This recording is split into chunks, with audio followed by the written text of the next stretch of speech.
Professor Joseph Fuller, welcome to Partnering Leadership. I am thrilled to have you in this conversation with me.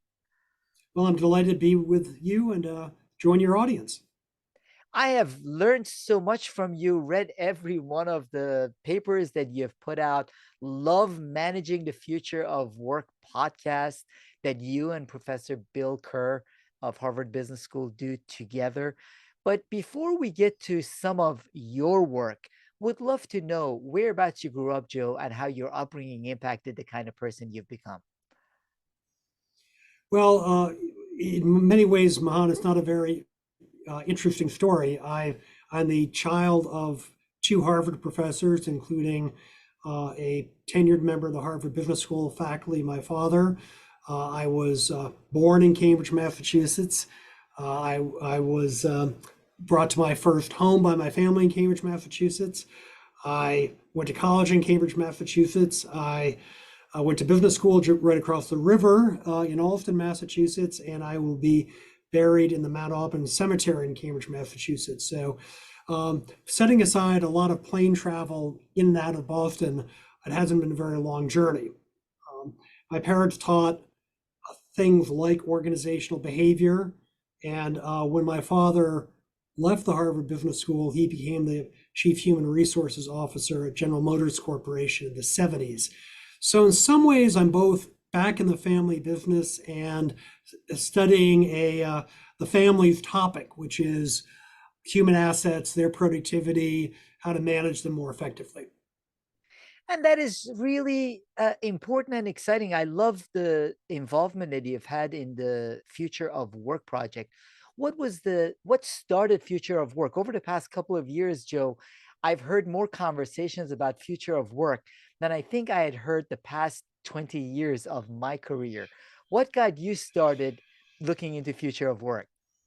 When I joined the HBS faculty after 30 years of being a founder and a CEO in the management consulting business, we had a project that was still fairly new at the Harvard Business School about the US economy and its competitiveness. And this was started by our then dean, Nathan Noria, right after the Great Recession. And in looking at the data with some of my friends, people I'd collaborated with historically who were running the project, what jumped off the page at me was the degree to which the decline in the workforce of the United States as a source of American competitiveness was widely cited by our alumni who we had for the first time canvassed on these issues. And it certainly fit, Mahan, with what I was hearing from my clients and had been hearing from my clients. So going back now to 2012, we started this project. And I must admit, had I known how popular it was going to get, especially over the 5 or 6 years when I seemed to be laboring in the fields in a lonely way, I might have trademarked some of the phrases that they were using back then because they become quite widely applied. It is, and it has become really popular, and I find on the forefront of the conversations and thinking of a lot of CEOs that I interact with and I hear from Joe. They are most especially they were struggling with finding good talent before the COVID crisis, and post COVID, there is a struggle with talent. A couple of nights ago, I was at an economic club of Washington dinner. The Fed chairman was talking about the fact that we have 5 million fewer workers in the US than number of jobs, and that problem is going to continue. So, what are you seeing with respect to some of the challenges you said you saw early on? And those trend lines, are any of them getting better or are they all getting worse?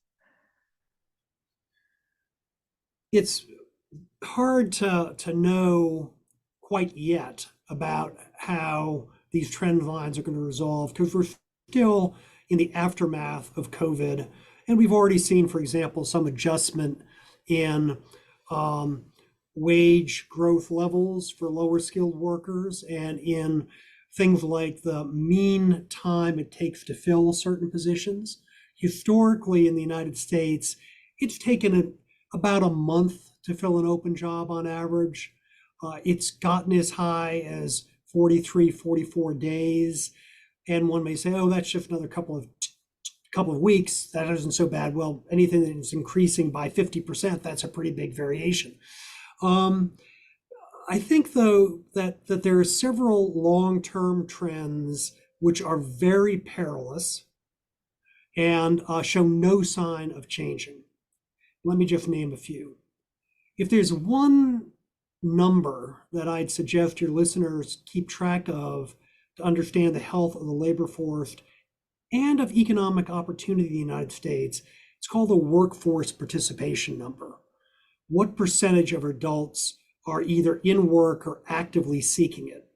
That's been declining in the United States for over 20 years and has moved, the United States has moved from a leader in workforce participation in the post-war era. So one of the highest workforce participation rates among the developed countries to now having a workforce participation rate that's almost 3 percentage points less than the EU. Wow. If you want to upset a bunch of patriotic American executives who don't spend much time outside the US, you can tell them that we have a workforce participation rate that's lower than Italy's, distinctly lower than France. So that continues to be bad up to and including today. And we don't fully understand what drives that, but it's a very serious consideration because a second thing to consider is that economic growth in developed economies is almost purely a function of two variables: growth in productivity and growth in the workforce. And we are going from an era when our workforce was growing in absolute numbers by a couple of percentage points a year to one where it's growing by marginal tenths of a percent a year. So that means we're more and more reliant on productivity to drive overall economic growth. So if one of your listeners saying, well, in a good year in my career before I, let's say, became a CEO, a good year we grew 6, 7, 8%. And a lot of that was primary demand growth, but then we gained market share, entered some new markets. Well, most of them will have noticed that historically the US in good years has been driving growth at twice the rate of Europe. And in bad years, shrinking at something like half the rate of Europe. Well, that's because Europe is a more demographically mature place. They've been suffering from stagnant workforce size sooner than we were. That's going to continue. The biggest one, though, is that the velocity of skills development and technology development has so outstripped the capacity of our skills providing system, whether that's community colleges, K through 12, universities, that it's no longer arguable. And that we have to revisit how we impart skills to people and where we expect them to pick them up, because the notion that we're going to take this increasingly furiously rotating flywheel called technology development and link it up to this glacially turning gear in the kind of Charlie Chaplin factory of modern times called the education system is completely spurious. It's not going to happen. We can't tell the big turning gear to turn at 50 times its current rate. So we have to, that trend is not going to abate, and therefore we have to come up with some innovative responses, and we have to do it quickly.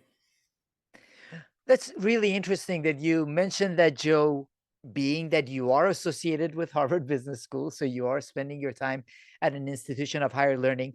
I've had conversations with many university presidents where they feel like they're trying to adjust. And in some instances, I just had a conversation with Ann Kress. She's president of Northern Virginia Community College, which is one of the largest community colleges in And the one of the country. outstanding community colleges in the United States. And one of the things that Anne was mentioning is the frustration that the community college has in the lack of involvement of the businesses in setting that agenda for what they need. So the businesses, I spend a lot of my time in the business community, they complain that we don't have access to the right talent. And then here is Anne, who has done an outstanding job, as you mentioned, with Nova. But she says we need more of the businesses at the table to tell us exactly what they need so we can do that development. So, how can that bridge be built and that gap be filled? Well, this has been a recent area of my research because that story that you're sharing is one that I hear both from outstanding community colleges like Northern Virginia, but also from less well-renowned schools where they are community colleges are just anxious and dedicated to the proposition they need to partner with employers, but they find the receptivity of employers to be mixed, their employers' willingness to really engage and invest in the relationship to be limited, and throw up their hands because they're caught in a vice. On the one side, they have changing work requirements, not for all jobs, but for more and more decent or good paying jobs. And then they have declining enrollment, declining per capita state support, increasing skepticism on people's part that the economics of tuition based on student loans is going to work out for them or their child or their spouse. And this is creating an economic bind for community colleges. It's going to be difficult for them to escape. Now, why aren't businesses more responsive? Well, some businesses are.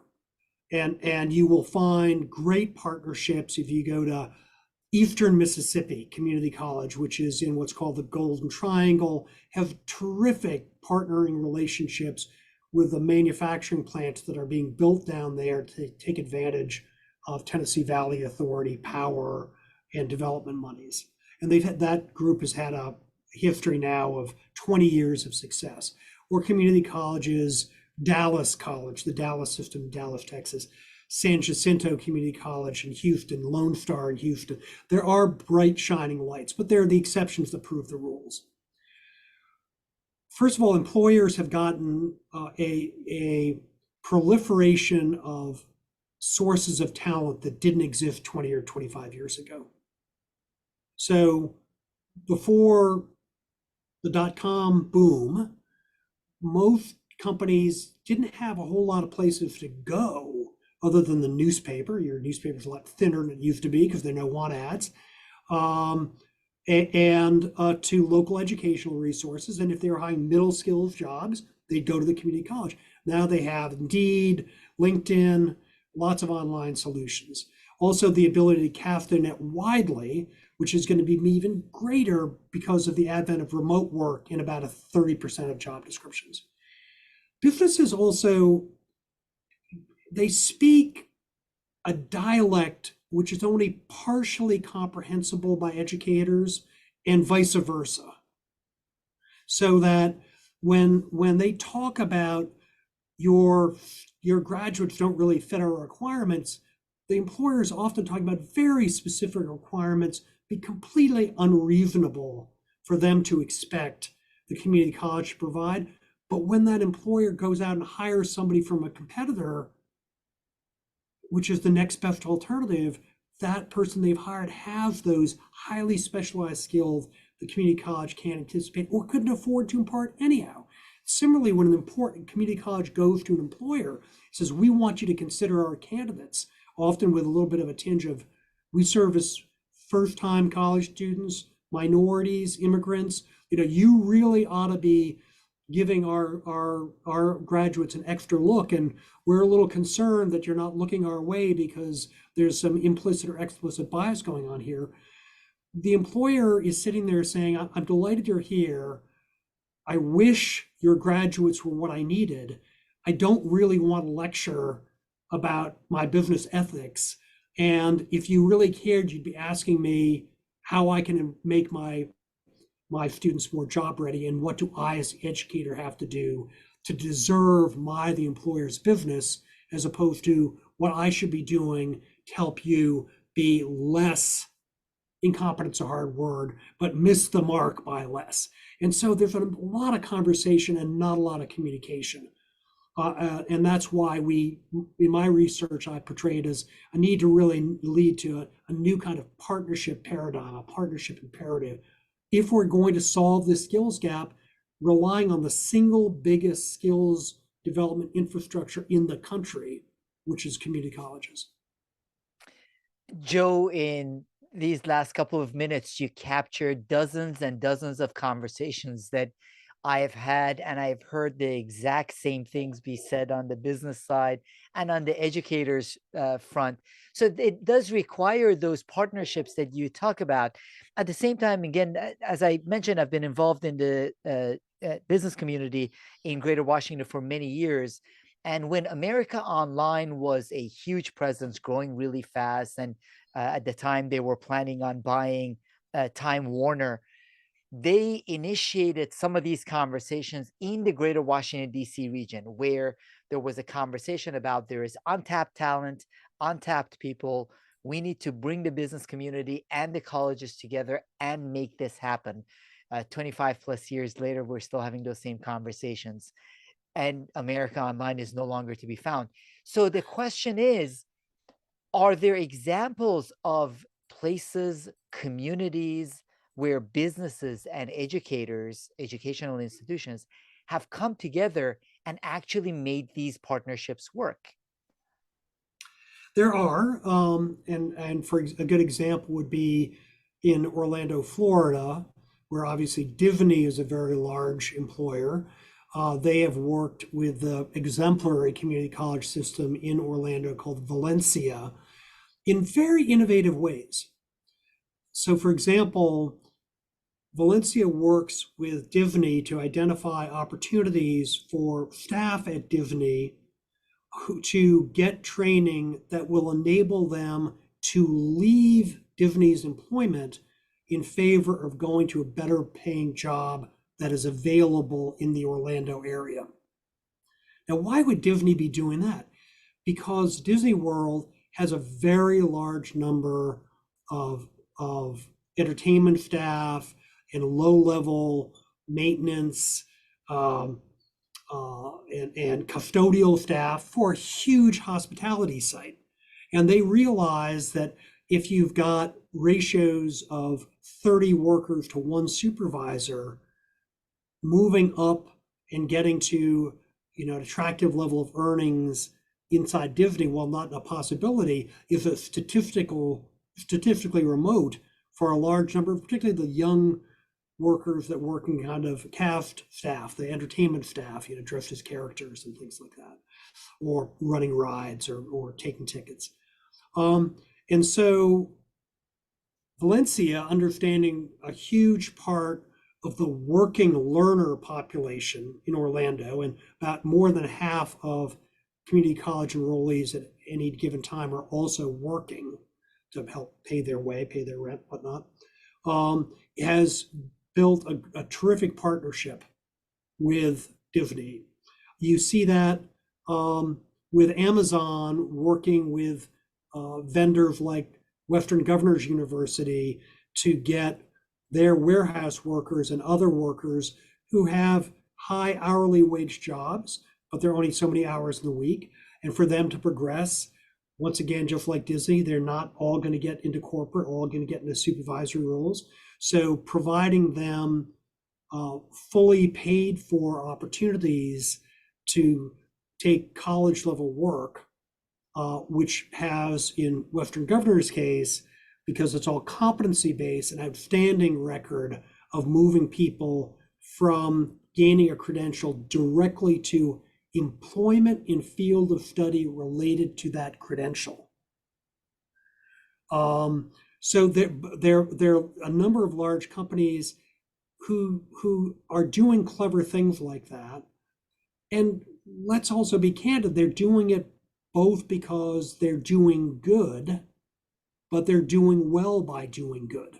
They're reducing turnover, they're increasing employee morale and satisfaction, and they're creating alumni who now believe that those companies, whether it's Disney, whether it's Amazon, or a few other I could cite, are going to think back on their work experience with my company as something that got them their start.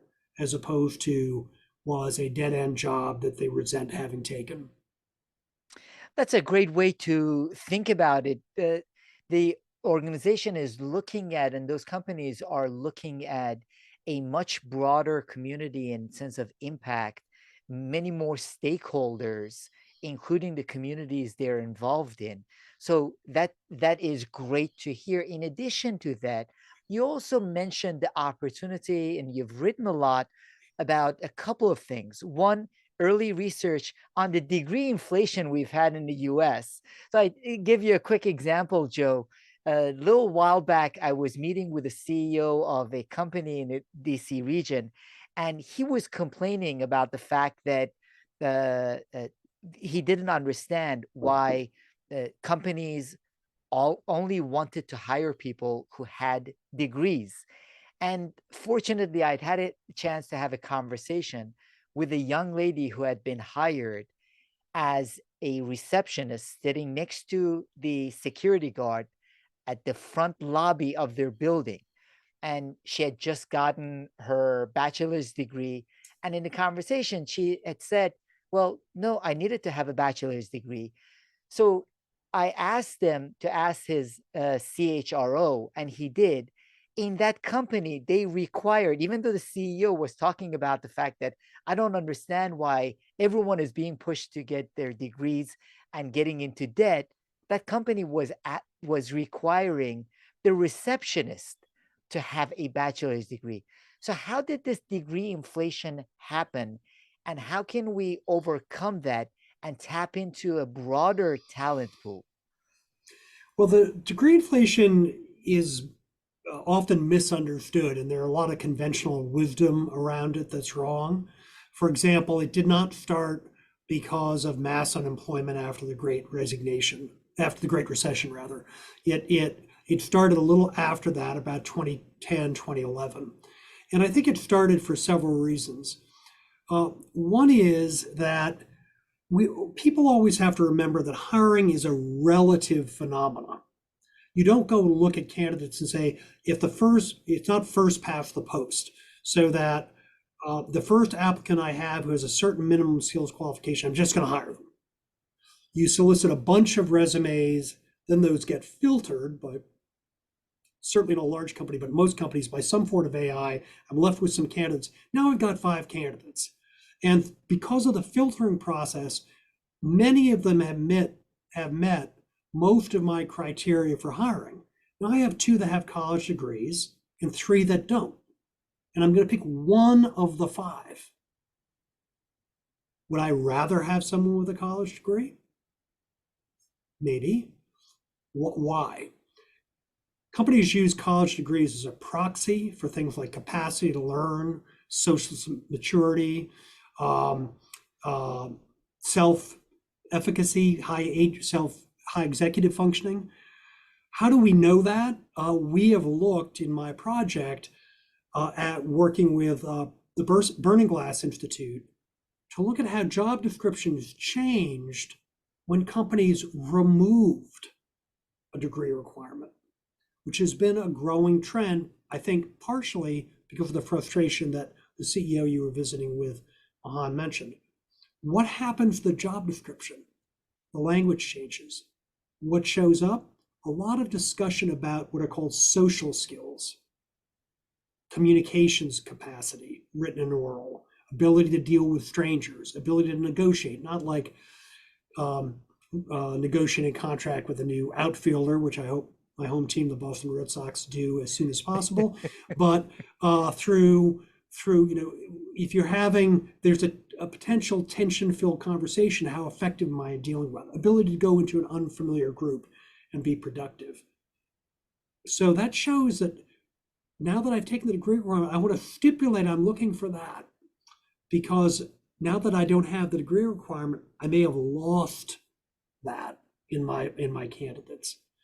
And this is all inevitable for a couple of reasons. What's happened in the developed economies is automation and offshoring, digitalization, cloud computing, massive improvement in sensor technologies have put immense stress on what we think of as routine work. So whether it's validating that a contract a vendor set is compliant, or it is painting a car in a car assembly factory, all done through automation now. What's left if the routine work is going away? The work that's hard to automate. What are those types of jobs? They only come in three flavors. They require lots of ability to deal with the unexpected, mostly as provided by other human beings. They are highly cognitive and non-routine in nature, or they don't pay well enough to be worth the automate. And those three things are contributing to a barbellization of the United States workforce in the private sector, not the public sector. So you have a very large population of people stuck in jobs that are just, it's not economical to automate that job away.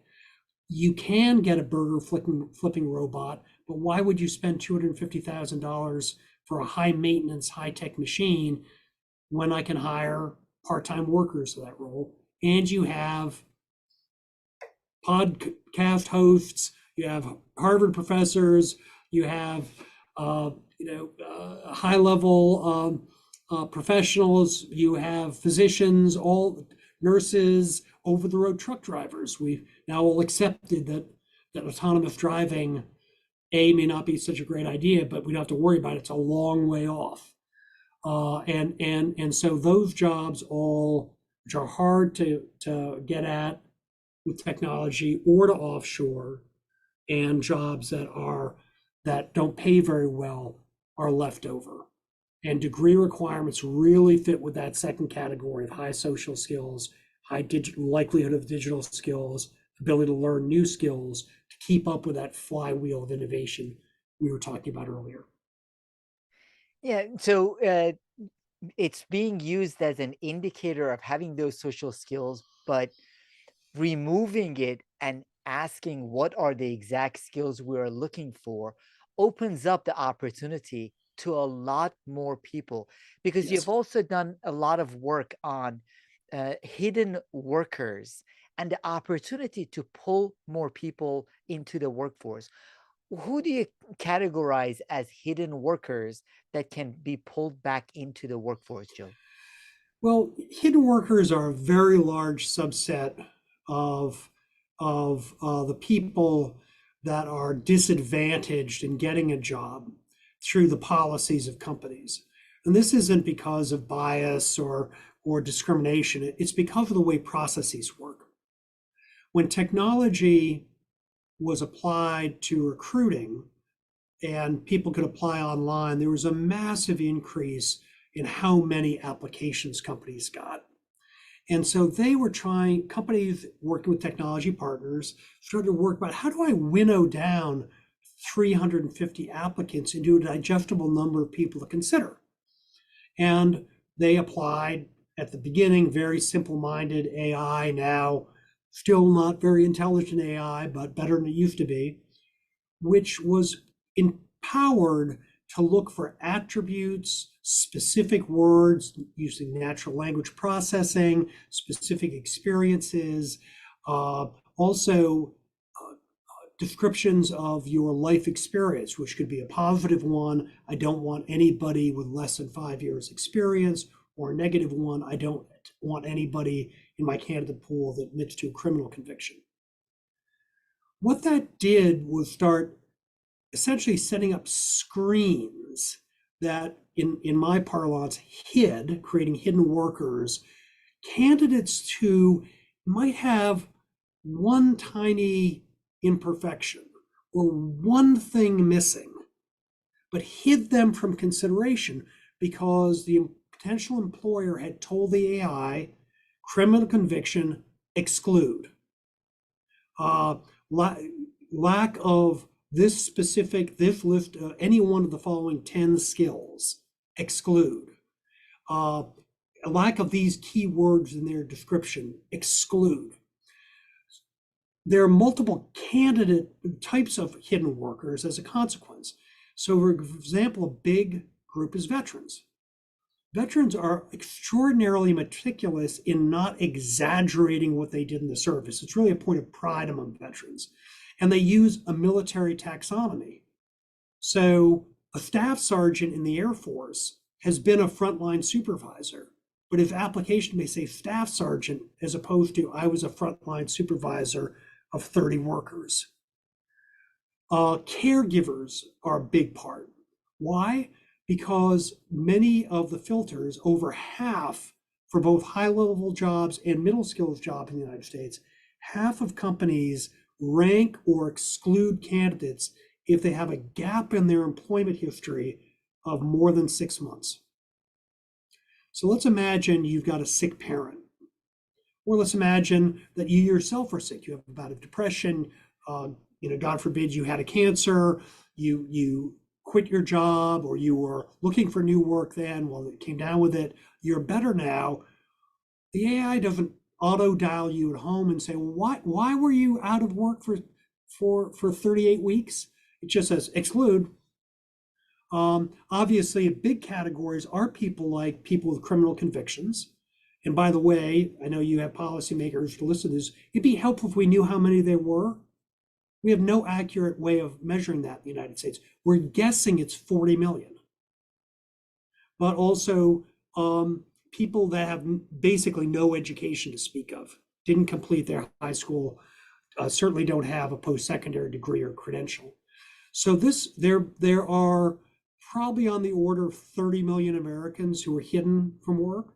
And this is part of a propensity that employers have suffered from of trying to make their hiring and recruiting process hyper efficient, such that they actually create a false shortage. Ordinarily you have to rely on the federal government to create unnecessary shortage of something, but employers do it to themselves by having these overlong job descriptions, these hugely complicated so-called applicant tracking systems, all these requirements that aren't related to job success. And my research showed that in jobs occupied by both college graduates and non-college graduates, usually on the order of 70% of the time, except in finance and professional services, the employers ranked the non-college graduates better workers or equally good workers than college workers, but also said the non-college graduates were more productive, more engaged, and were more reasonable in the economic demands and less likely to quit voluntarily. Wow. That's a quadrifecta of bad outcomes if you're gravitating towards college graduates when a non-college graduate could fill the role ably. Joe, this is absolutely what I love about what you're doing and shedding light through your research on these things, where in some instances it is our biases and determinations that if someone has a gap, therefore there is something wrong. If they have had a criminal conviction, therefore rule them out, all of those things. And in other instances, I've been interviewing some great people on artificial intelligence, which I do believe will have a significant impact on all of our lives. The past data sets that artificial intelligence is trained on contribute to the ongoing bias of the ATS. So if all the people that were hired or succeeded were college graduates, then by default, it's not that the bias is programmed into the artificial intelligence, but it picks up that these are the people that succeed. So we continue doing things the way we had done it before. What you're asking is challenge those assumptions, whether individually or through the ATS and AIs that we're using. What I find very regularly, Mahan, in my research and my work with my colleagues here at Harvard and with some of my research partners, is that companies and employers make very sensible decisions based on an incomplete and sometimes inaccurate understanding of their own circumstances.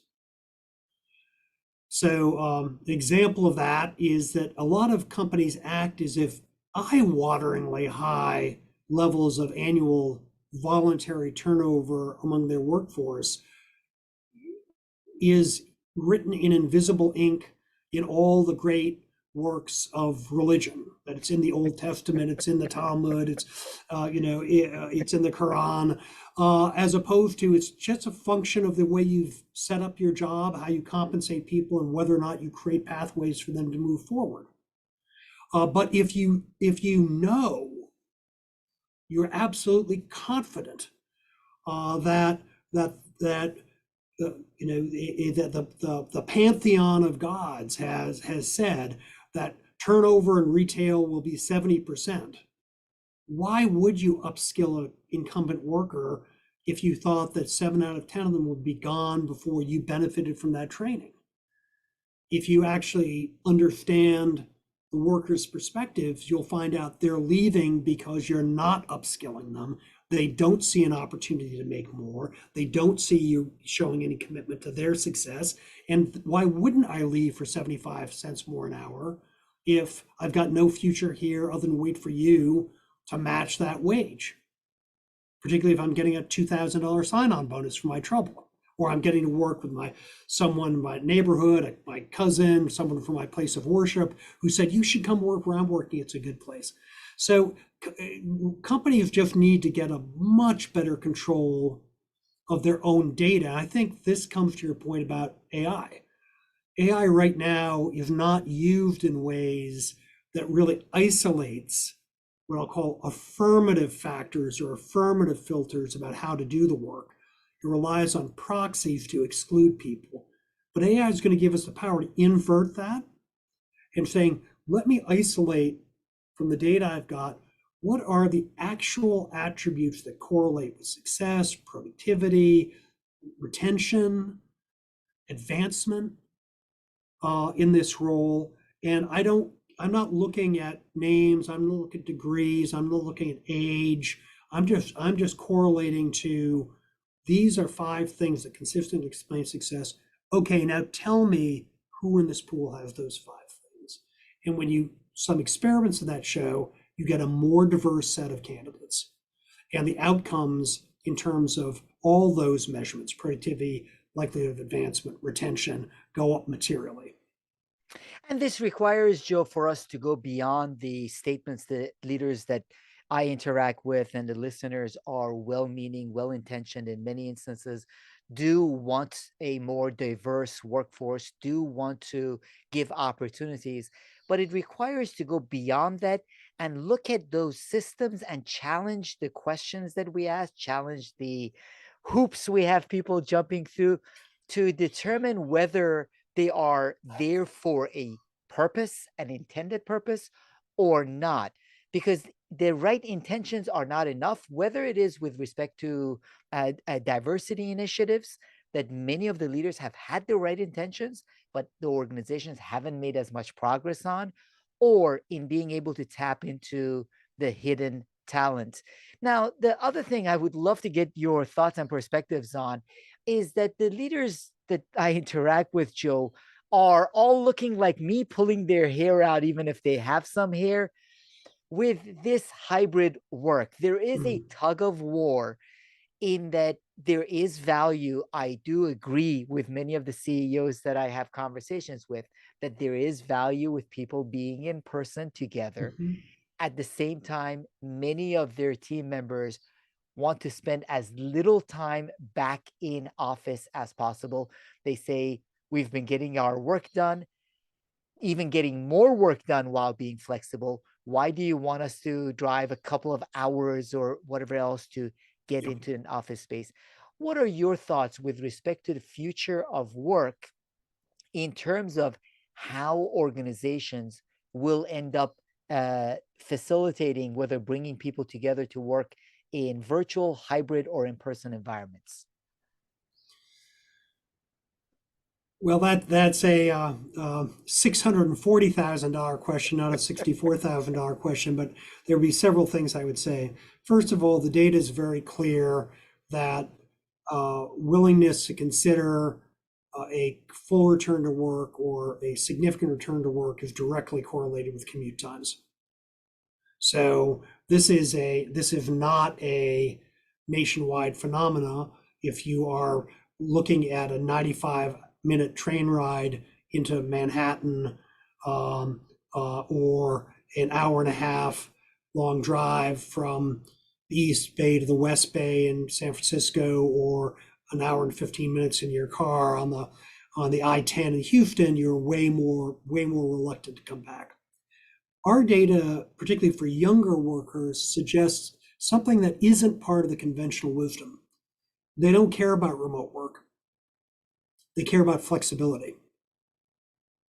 So they use remote work as a proxy for flexibility. And we were criticizing companies for using proxies like degrees and criminal convictions. Workers are simplify decisions as well. And when you go to the type of young digital native workers that are so sought after now by employers and start talking about time off flexibility to learn things that are not immediately relevant to your job, but that you're interested in, or advance your prospects to advancement inside the company or somewhere else. If you start talking about flexibility in roles, that you don't just have to enter and everyone has to be an assistant product manager for 3 years because that's the way, what, the Johnson and Johnson said to each other. I don't know if there were two Johnsons, but there's at least one. So in any case, I think that companies are going to find several things. First of all, there are certain types of work, particularly by function, that are more or less amenable to this, and they have to start distinguishing by what the work someone does as opposed to their level. So if you're an internal audit, do you really ever have to come to the office again, as opposed to you're in the product development space?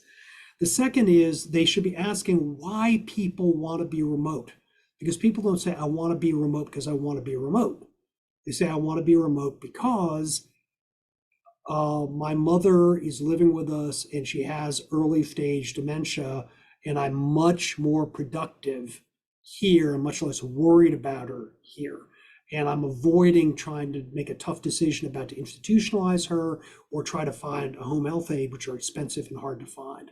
Or I've learned that, as you know, as a management consultant, I really love having breakfast with my kids, and I got to do that for 18 months, and they're going to be distraught if I suddenly disappear. And why do I have to fly to my client's site 4 days a week? Because that's the way we do things around here. Now, happily, in that instance, the clients are saying, we don't want you anyhow. So, and frankly, we really like not paying for the plane tickets and the room service. So I think also we're going to have a different issue in the United States, which is only about a third of work can be done remotely, period. You can't be a remote surgeon. You can't be a remote maintenance person. You can't be a remote truck driver yet. So I think companies should just chill out a little bit and be less anxious about defining exactly how the future is going to work. We're not going to get to a new normal this year or next year. We're going to get to a next normal. But use that time to ask yourself fundamental questions about what's driving this, what people actually want, what processes or jobs can be done remotely effectively or not, and recognize there are a lot of opportunities in this. In terms of, for example, those 5 million more jobs than we have unemployed people, maybe boosting workforce participation or filling those jobs to be a function of finding attractive ways to get that work done remotely, which probably will require job redesign. But if your attitude is, we're going to do the work exactly the way we've done it, we're going to look for people exactly the way we've looked for them in the past, and I insist everyone comes back, you're missing an opportunity to revisit fundamental practices that could very much advantage your economics and lead to a more motivated and productive workforce. And you put it beautifully that what people are asking for in most instances, and it sounds like your research shows this, is the flexibility that they are associating with remote. It's not necessarily that they want to be remote; they want to have that flexibility, but that Yep. involves conversations and more flexibility with respect to the organization, in that it can't just necessarily be one set policy that is then cascaded down to everyone in the Exactly. organization. That you're really onto a very important point there, Mahan, because the issue is companies, for lots of understandable reasons, just want to have a policy. Policy could be, you're here 4 days a week, because we don't want to negotiate with 5, 10, 15, 20, 25, 30, 35,000, however many workers, a special deal. That's a mistake. If you're going to keep top talent, increasingly you're going to arc to the individual is the unit of analysis.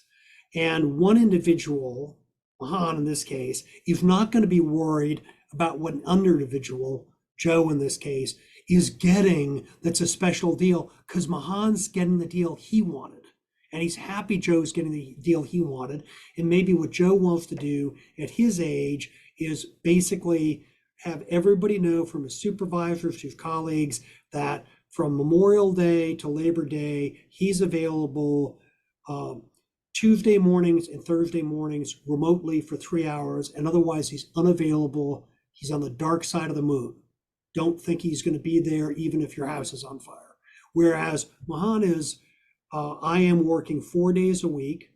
And I'm able, and I'm using our no set vacation policy to, in between April 1 and June 1, I'm not going to be in the office Wednesday afternoons and Friday afternoons, because that's when my kids' high school sporting events are, and she's on the softball team or he's on the track team, and I'm going to go see those, and no one's going to complain about it because they're doing their own thing. So, and for a quick example on remote is young professionals, just out of university, just out of grad schools, they don't even like remote. Why? Where do they meet their spouses? Where do they build their social life? They go to their investment bank and then they go out. They go to their investment bank and they socialize. Whereas the senior people in the IT department in the same investment bank, they don't want remote because they don't want the 2 hour train ride. So, I mean, I'm going to have one size fits all just defies the role of work in the lives of your highly diverse workforce, diverse in terms of age, seniority, life stage, role, ambitions for the future, everything you can imagine. I am smiling as I am listening to you, Joe, because I know some of my CHRO listeners are cringing a little bit right now because they're saying, "Oh God." But this is the demand of a changing workforce and their requirements for that flexibility. It's, I think, a lot of the mindsets that we still have with respect to how organizations operate are still based on a very industrial age view, and we Absolutely. have to change that, including in our human resource practices. So what you're recommending is that flexibility, and people understand and accept that different individuals within the team and the organization need different levels of flexibility. We absolutely live in a world of Frederick Winslow Taylor, the creator of scientific management. And I work at an institution that was hugely influential in the advancement of his thinking and the propagation of his thinking. I think at the time, in an industrial setting where there are massive bases improvements in productivity based on industrial investment and industrial capital, fixed assets, is a sensible enough business model. It's just got nothing to do with an information economy in the 21st century. But the DNA of most human resource policies is from Turner. And we need to revisit it. I also want to come back to your cringing CHROs. I feel your pain. My dad was a CHRO at one stage in his career. And I have a message for your CEO listeners, which is stop saying to your CHRO that everything, that your talent is hugely determined of strategy. It's the only way we're going to remain competitive. And I really need to upgrade our skills base and our personnel base. And you've got to self-fund it out of your existing budget. Where do you say that to any other executive when you're talking about a strategic asset? It's we can laugh because when I distill it to that, it's inane. But that is essentially the conversation that happens between CFEOs and CFOs and their CHRO counterparts. And given how much that is administrative and procedural and legal that CHROs are tasked to address, where it's routine, but if you get it wrong, it's a major problem, as in litigation, as in censure from government agencies, as in significant effects on workforce morale. It's very hard to just keep making the donuts if you're the CHRO. And then you say, well, but we really want to upgrade our talent, improve our learning, become more attractive to people, but you're the only C-suite officer who never gets a budget increase. It's not that is the five bridges problem. You can't solve it. So walk the talk on people are your most important asset, or live with the consequences of trying to compete without treating them like that most important asset. If talent is the strategic differentiator, then treat it as such and invest through the CHRO in that talent. Now, I would love to also get your thoughts, Joe, on how leadership has changed. Over the many years you were CEO and led the growth of your own consulting firm, Monitor Group, that you had started with Michael Porter. Then you have been at Harvard Business School now 10 plus years. You also did had a great paper, C-suite skills that matter. So would love to get your thoughts on how has leadership changed over your years in leadership and teaching leadership, and how do you foresee leadership changing as we move into this next phase, both with the injection of artificial intelligence, with the expectations of the workforce? How do you see leadership changing?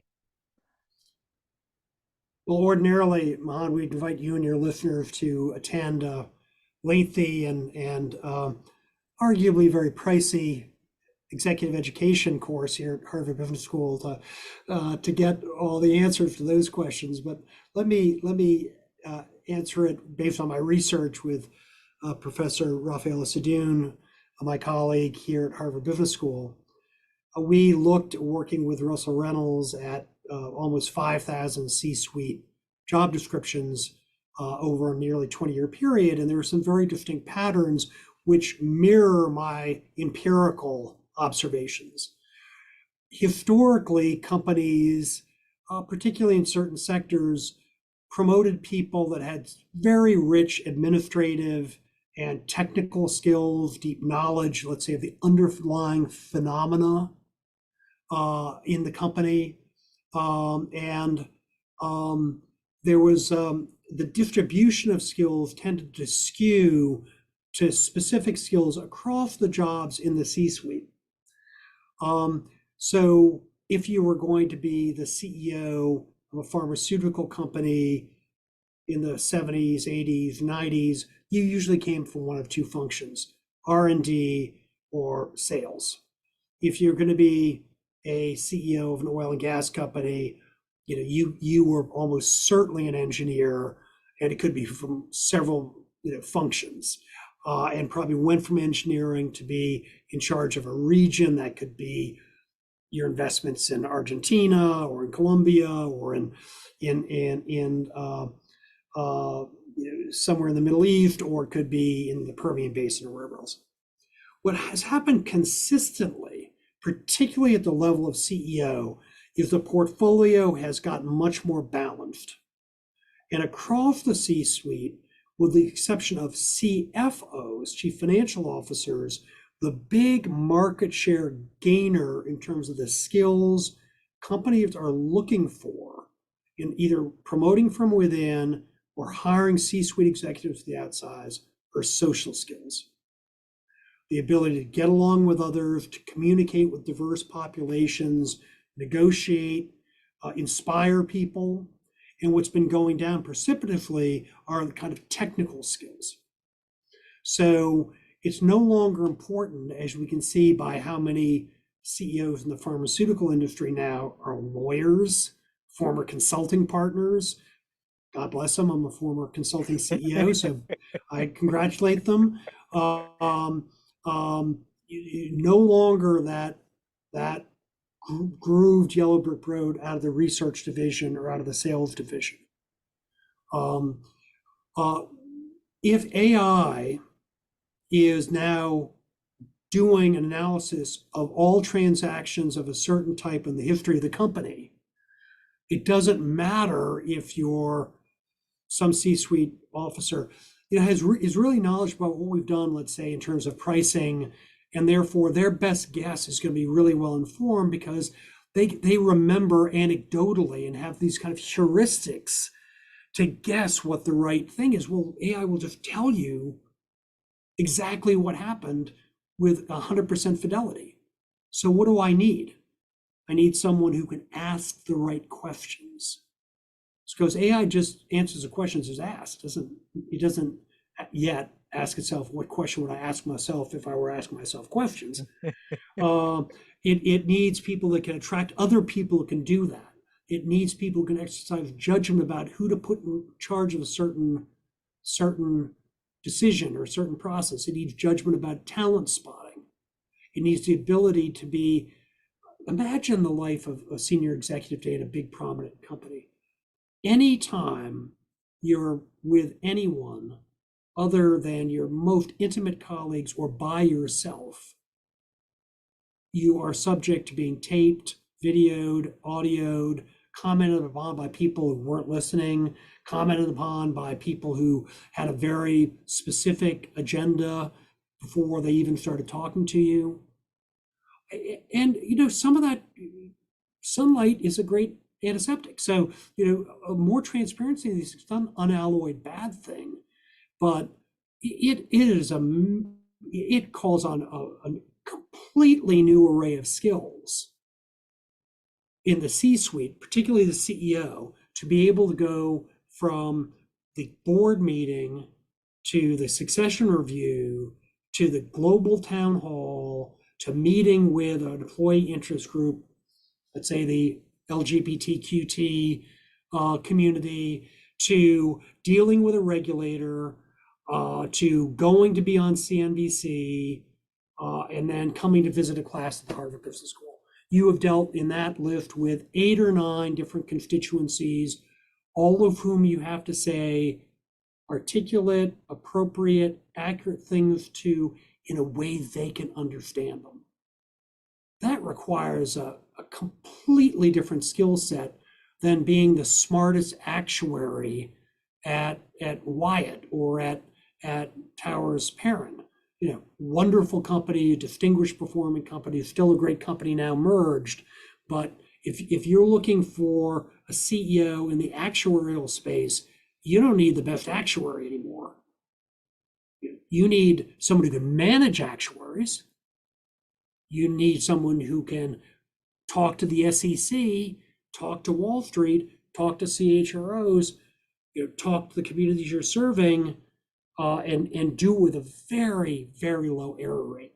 So I think this has deep implications, particularly as you've suggested, as more and more of those thought processes and calls based on historical experience and judgment can be fast forwarded to, because of the deployment of AI.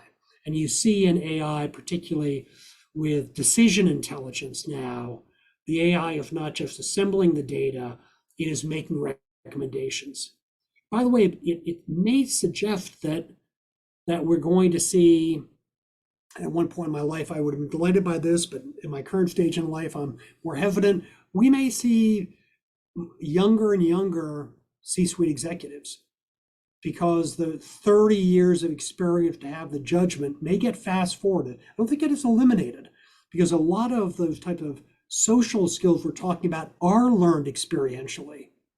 But is someone going to need to be the general manager of 5 different countries or divisions to because we really need to understand how the economics of Asia work, or how the widget division is different from the watchet division, when you'll have breathtaking processing power with algorithms formed with people experts in those phenomena and data processed by your subordinates, with people who are highly skilled at the data analysis and the influencing the design of the machine learning to get accurate outputs? I don't think so. I love the way you put it, Joe, and what a optimistic view of our human future. I've been doing a series of conversations with AI experts, and some of my listeners email me about their concerns about potential job losses, and there will be potential job shifts. But what I'm hearing from you is that in leadership as well, the value of that human intelligence and human connection becomes even higher with the capability of AI. So leaders can double down on those human skills, whether for themselves or for their team members, which differentiates the humanity from the AI, which is a tool that can be used in making decisions. Now, you have been very generous with your time. And as I mentioned to you, I've read all of your papers. I listened to every single one of your podcast episodes. And I am sure the listeners will also want to see you at Harvard Business School. So, where can the audience find out more and connect more with your content, Joe? Well, thank you for those kind words, Mahan. And it's always particularly nice to be complimented by someone who uses the same medium so effectively. So thank you.